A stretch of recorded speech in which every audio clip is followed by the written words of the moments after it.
Terima kasih atas supportnya. Jika belum, jangan lupa like dan subscribe. Assalamualaikum warahmatullahi wabarakatuh. Selamat berjumpa kembali di hari yang berbahagia ini. Semoga dijumpai dalam keadaan sehat walafiat dan sukses hendaknya dalam menjalankan segala aktivitas sehari-hari. Sebelum melanjutkan video ini, marilah bersama kita berselawat kepada Nabi. Allahumma sholli ala Sayyidina Muhammad wa ala ali Sayyidina Muhammad. Kita lanjutkan. Video kali ini akan membahas tema tentang membuat video pembelajaran melalui rekam layar presentasi yang kita gunakan. Nah, artinya di sini setiap layar laptop atau PC yang kita gunakan itu untuk presentasi itu akan direkam. Maka untuk merekam segala aktivitas presentasi, termasuk merekam suara dan layar komputer kita itu untuk dijadikan video dan dikirim ke mahasiswa ataupun kepada siswa nanti, maka kita menggunakan aplikasi yang namanya Bandicam. Aplikasi Bandicam sendiri bisa di-download di Google pencarian seperti Google Chrome ataupun Mozilla Firefox. Nah, nanti dituliskan saja Bandicam atau download gratis Bandicam, maka akan kita temukan softwarenya yang namanya Bandicam. Setelah itu saudara install, setelah diinstal maka akan terbuka seperti ini. Nah, inilah dia namanya program Bandicam. Setelah program ini diinstal, maka langkah selanjutnya kita perlu melakukan pengaturan. Pertama, pengaturannya layar. Di sini layar yang digunakan, kalau saya sendiri mengaturnya adalah layar penuh. Artinya semua layar komputer ini direkam secara keseluruhan. Kalau menggunakan pilihan area rekam, maka di sini setiap panah ini menunjuk kemana, maka layar itulah yang akan direkam nanti mengikuti panah kursor ini. Maka saya akan memilih yang ini, layar penuh. Nah, oke, setelah itu ini adalah tombol perekaman. Kalau tombol ini belum merekam, maka simbolnya adalah simbol seperti play, video yang di play. Ini karena saya sedang merekam tutorial untuk Anda, untuk kita semua, maka dia bersimbol kotak seperti ini putih di tengahnya. Nah, langkah selanjutnya kita melakukan pengaturan di bagian video. Nah, di bagian video ini ada tombol rekam berhenti itu F12. Ini bisa diganti, terserah saudara mengganti ke tombol berapa, F4, F5 terserah, tapi di sini saya tidak ganti, dia tetap F12. Kemudian tampilkan kursor TikTok. Nah, kursor TikTok ini ditampilkan di checklist. Artinya nanti ini yang gunanya ini kursor TikTok namanya. Nanti itu fungsinya adalah ketika kursor ini mengarah ke suatu tempat ataupun ke tempat yang kita tuju, kita klik kanan atau klik kiri, maka dia berbunyi. Kemudian tampilkan efek klik ke tikus. Nah, klik ini saudara mendengar di sana saya mengklik apa, maka dia akan bunyi klik-klik gitu. Nah, ini semua di checklist, tombolnya, tampilan kursornya, kemudian tambahan efek klik ke tikus. Kemudian masuk kepada pengaturan kamera. Di sini suara terlebih dahulu, saudara checklist rekam suara.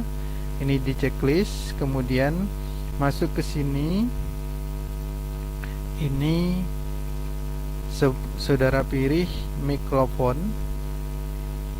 Setelah itu saudara pilih pengaturan suaranya itu sampai 100 volume. Kemudian yang perangkat keduanya mikrofon itu juga 100 volume. Kemudian di sini di checklist mono suara. Nah, kemudian gabungkan dua suara sumber audio menjadi satu di checklist juga. masuk kepada kamera web. Kamera web ini boleh saudara nyalakan, boleh tidak.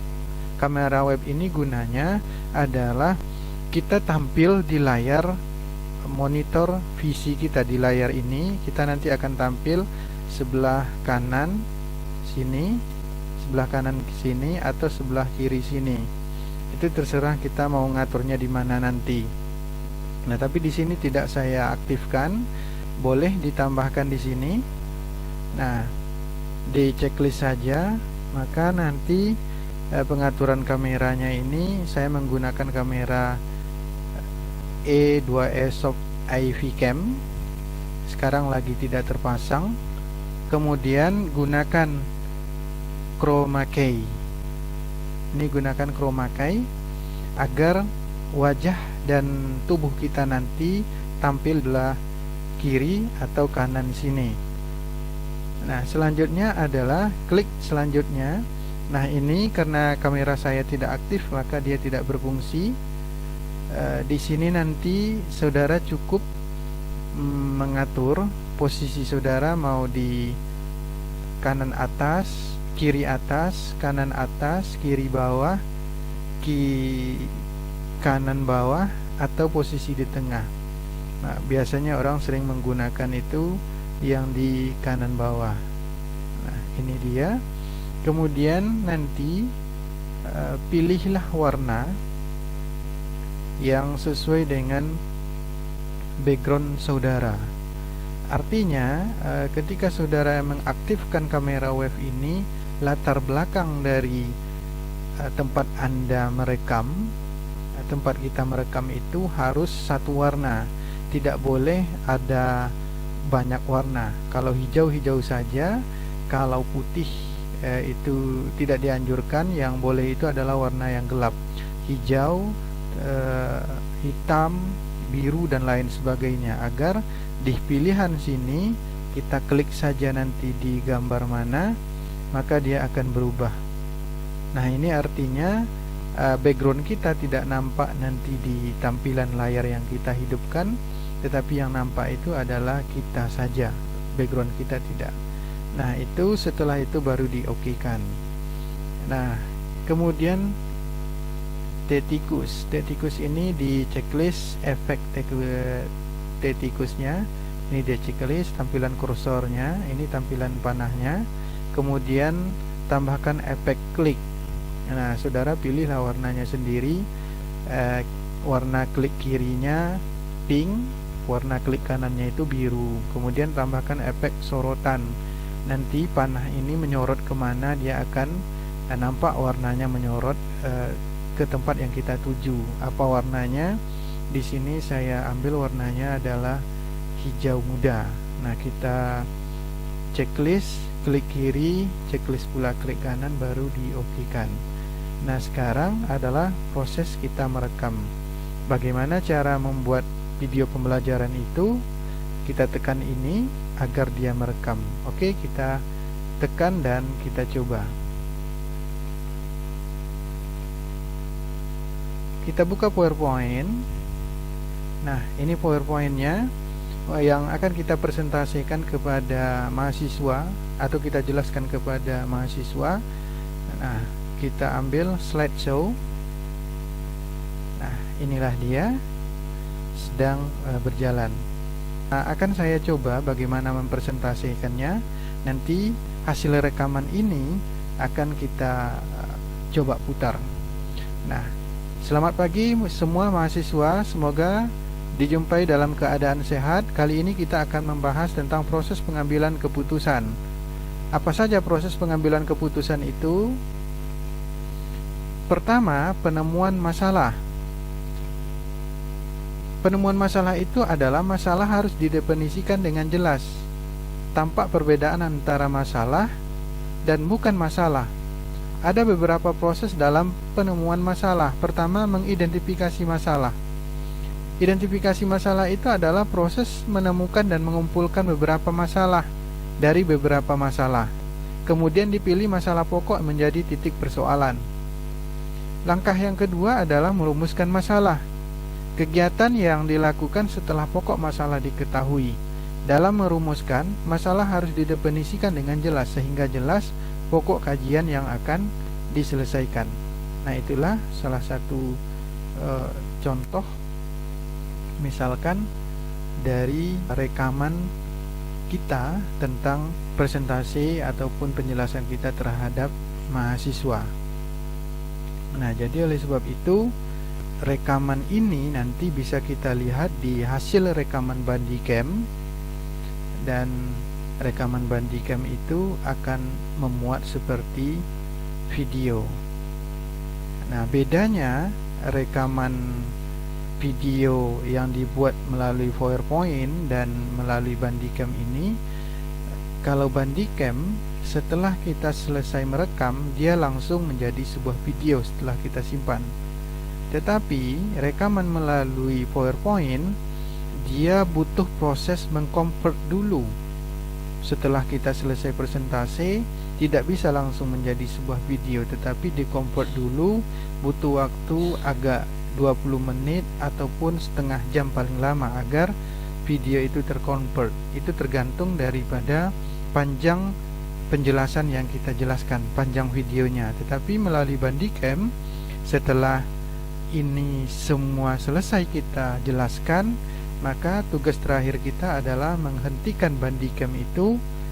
Cukup klik tombol ini, kemudian dia langsung tersimpan menjadi rekaman sebuah video pembelajaran. Maka mari kita sama-sama melihat hasil rekamannya itu. Kita lihat dulu hasil rekaman Bandicam tentang penjelasan materi perkuliahan tadi. Kita buka filenya.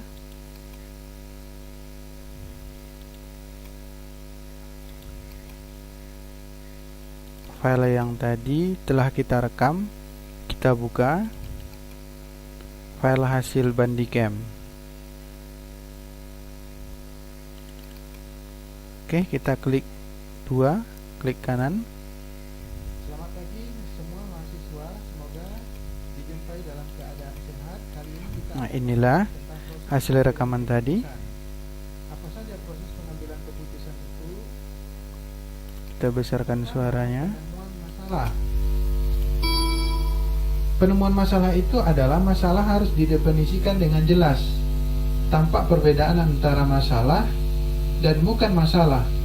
Ada beberapa proses dalam hasil rekaman tadi. Masalah. Pertama, mengidentifikasi masalah. Waktu rekaman masalah terjadi persis seperti yang direkam tadi. Masalah dari beberapa ini masalah. Adalah hasil rekaman. Kemudian dipilih masalah pokok menjadi titik persoalan. Langkah yang kedua adalah terlihat suara saya.